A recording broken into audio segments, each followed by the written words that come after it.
Okay. No. No. Yes. Okay. Sorry.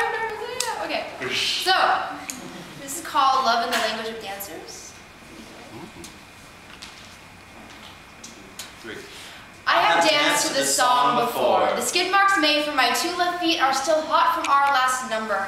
Every time I close my eyes, there is a spotlight of the moon, magnifying the silhouette of our time as lovers. We have danced to this song before. My only wish was never to lose the melody my heartbeat created whenever I felt her near. The music that bound our bodies together was the oldest symphony to my soul, and now it's scrapbook memories and playback in sepia. I found it hard to believe that Once Upon a Time could ring twice.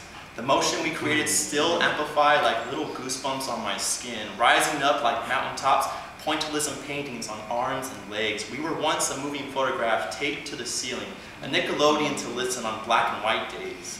We wanted to be partners, but none of us knew how to lead. My last dance partner was rose petals on train tracks. I was an elephant engine, and he was the guitar strings. But when it was over, it was like soundproof glass between us, where I couldn't even celebrate his birthday, his sister's baby shower, his newest achievement, because the sound of my applause was marked silent by the bangs of fists against my brain. The caged and silenced affection still surrounding him is gagged and tied somewhere between the mirror and the dance floor.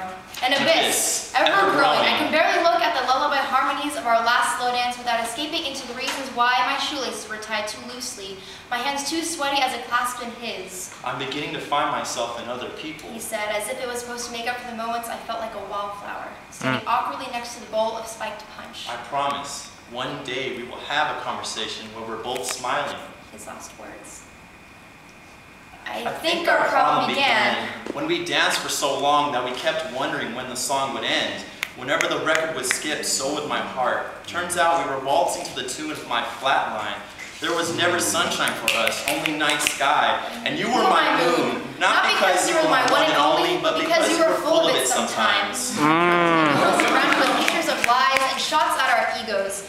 And this tear-stained 2-step started long before our motives changed in this 8-count. What I gifted to this dance floor with excuses, she matched with mood swings. You say you love me, but I need you to show it.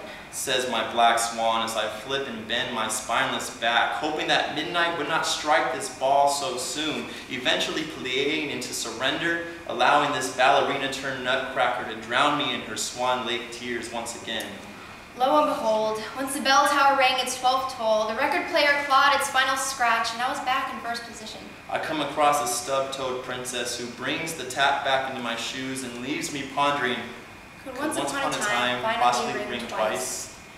He is a new character in the story, and playback of song rolls slowly around hilltops that turn ever more into gold.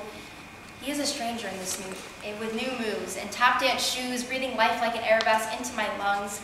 When did the lost choreography of one grace itself so profoundly into the pages of another?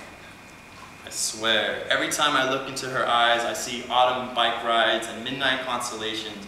Stubbed toes and 2 left feet find their place in a free-willing swing dance.